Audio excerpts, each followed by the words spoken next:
दोस्तों आज हम एक ऐसा प्रोग्राम बनाएंगे जिसमें यूज़र किन्हीं सब्जेक्ट्स के मार्क्स इनपुट करेगा और हमारा प्रोग्राम यूज़र को बताएगा कि वह पास है या फिर फेल। और साथ में हमारा प्रोग्राम यूज़र को टोटल ऑफ मार्क्स, परसेंटेज और डिवीज़न भी बताएगा।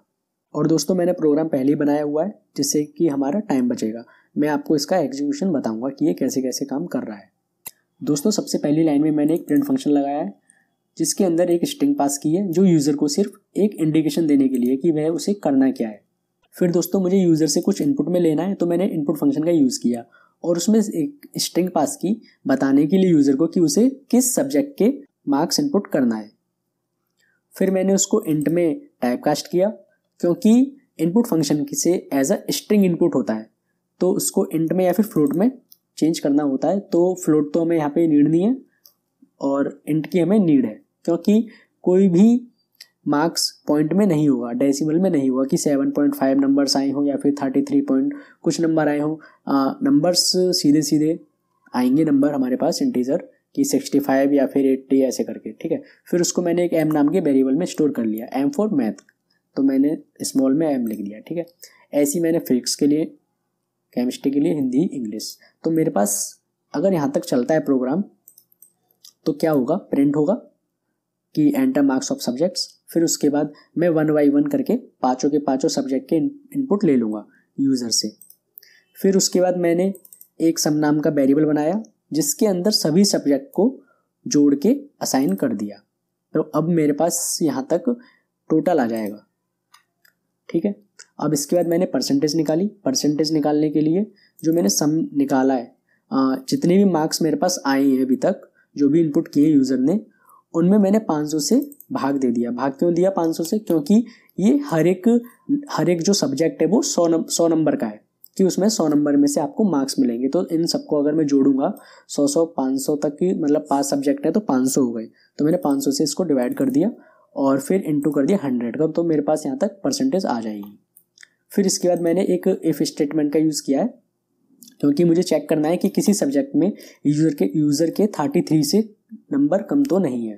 तो 33 से नंबर कम नहीं है, इसके लिए मैंने यहाँ पे चेक लगाया है कि मैथ, क्योंकि एम मैथ को रिप्रेजेंट कर रहा है, मैथ नाम की वेरिएबल, एम मैथ के, मतलब जो भी है यूज़र ने इनपुट किया है मैथ के नंबर्स, जो भी मार्क्स इनपुट किए हैं मैथ के, तो वो एम वेरिएबल में स्टोर है। तो एम रिप्रेजेंट कर रहा है मैथ को, और ऐसी पी फिजिक्स को, सी केमिस्ट्री को, ऐसे करके, ठीक है।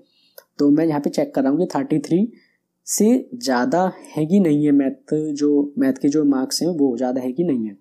बस यहीं पर यही हो रहा है कि मैंने सबको चेक किया है और एक कंडीशन 2 3 4 5, अगर इनमें से कोई भी कंडीशन ट्रू नहीं होती तो ये इफ स्टेटमेंट नहीं रन होगा, क्योंकि मैंने बीच में एंड ऑपरेटर लगाया हुआ है। एंड ऑपरेटर इसलिए लगाते हैं कि अगर दो कंडीशन में से, अभी तो फिलहाल मैं 2 कंडीशन का बता रहा हूँ, अगर इन दोनों कंडीशन में से कोई भी फॉल्स होती है तो इफ स्टेटमेंट रन नहीं होगा। अगर मैं यहाँ पे ऑल लगा देता तो इनमें से कोई भी फॉल्स होती तो भी रन होता, अगर दोनों फॉल्स होती तो नहीं रन होता। तो यहाँ पे बस इतना ही समझिए कि एंड ऑपरेटर का यूज़ इतना ही है कि अगर 2 कंडीशन के बीच में अगर एंड ऑपरेटर लग रहा है और उन दोनों कंडीशन में से कोई भी कंडीशन फॉल्स होती है तो वो स्टेटमेंट रन नहीं होगा, मतलब इफ नहीं रन होगा, ठीक है। अब मैंने दोनों के बीच में लगाया, अब ये इन दोनों के बीच में चेक करेगा, फिर ये इन दोनों के बीच में, फिर इन दोनों के बीच में ये चेक करेगा। अगर इनमें से कोई भी ट्रू नहीं होती कंडीशन तो इफ स्टेटमेंट रन नहीं होगा, ठीक है। अगर बाई चांस क्या होगा ही कि 33 से तो नंबर ज़्यादा ही होंगे अगर कोई इनपुट करता है तो, हाँ, अगर तो प्रिंट होगा हमारा, ये लाइन पहले प्रिंट होगी। इस लाइन में क्या है कि मैंने एफ स्ट्रिंग का यूज़ किया है। अगर हम किसी स्ट्रिंग को, ये तो यहाँ से यहाँ तक एक स्ट्रिंग है, अगर इसके हम बाहर एफ लगा देते हैं तो उसको एफ स्ट्रिंग कहते हैं, ठीक है। एफ स्ट्रिंग का फ़ायदा मैं आपको बताऊंगा अभी पहले ही देख लेते हैं। रिजल्ट हमारा पास होगा, ये तो हम हार्ड कोड किए हुए कि पास ही होगा, ठीक है। अब एक न्यू लाइन में फिर प्रिंट होगा टोटल मार्क्स, ये इतना, और ये सब न्यू लाइन में, अगर यहाँ से यहाँ तक एक न्यू लाइन में प्रिंट होगा, ठीक है। तो एफ स्ट्रिंग का यूज़ ये है कि अगर आप कर्ली ब्रैकेट लगाते हो कहीं बीच में, आपको कहीं वेरिएबल की ज़रूरत पड़ती है कि मुझे यहाँ पे एक वेरिएबल प्रिंट करना है अपना, जैसे कि मुझे मार्क्स, टोटल मार्क्स जो मैंने यहाँ पे निकाला है वो टोटल मार्क्स हैं, तो वो मुझे यहाँ पे प्रिंट करना था कि मुझे यहाँ पे सम प्रिंट करना था वेरिएबल। तो मैं कैसे कर सकता हूँ, मैंने यहाँ पे 2 कर्ली ब्रैकेट लगाए, बाहर एफ स्ट्रिंग लगाया और मैंने यहाँ पे सीधे सम नाम का वेरिएबल लिख दिया। तो इससे प्रिंट हो जाएगा हमारा एक स्ट्रिंग की तरह ये वेरिएबल। फिर उसके बाद फिर मैं एक नई लाइन में गया और परसेंटेज वेरिएबल इसी तरह से, और मैंने यहाँ पे परसेंटेज का साइन भी लगाया कि पता चलेगा ये परसेंट है। बस ये भी एक स्ट्रिंग है, इससे कुछ है नहीं है, इसका मतलब कोई आप सोचो यूनिकोड वगैरह ऐसा कुछ नहीं है। फिर उसके बाद मैंने एक और इफ़ कंडीशन के अंदर इफ़ कंडीशन लगाई और मैंने चेक किया कि परसेंटेज जो है मेरा वो 60 से ज़्यादा है या फिर बराबर है। अगर वो ज़्यादा होता है या फिर बराबर होता है तो मेरी ये जो स्टेटमेंट है ये कंडीशन तो ट्रू होगी और ये स्टेटमेंट रन हो जाएगा प्रिंट वाला। ठीक है, तो फर्स्ट डिवीज़न अगर ये ज़्यादा है 50 से तो सेकंड डिवीज़न, अगर इन दोनों में से कुछ भी नहीं है तो 50 से तो कम ही होगा तो थर्ड डिवीज़न। अगर बाई चांस इनमें से कोई भी रॉन्ग होता है, मतलब कि फॉल्स होता है कंडीशन, तो एल्स चलेगा और एल्स में हमारा प्रिंट होगा रिजल्ट फेल, टोटल मार्क्स सम, परसेंटेज %। बस इतना ही, बस छोटा सा प्रोग्राम था दोस्तों ये। और आपको अगर ये प्रोग्राम समझ में आया हो तो बहुत अच्छा है। मैं आपको इसको रन करके दिखा देता हूँ।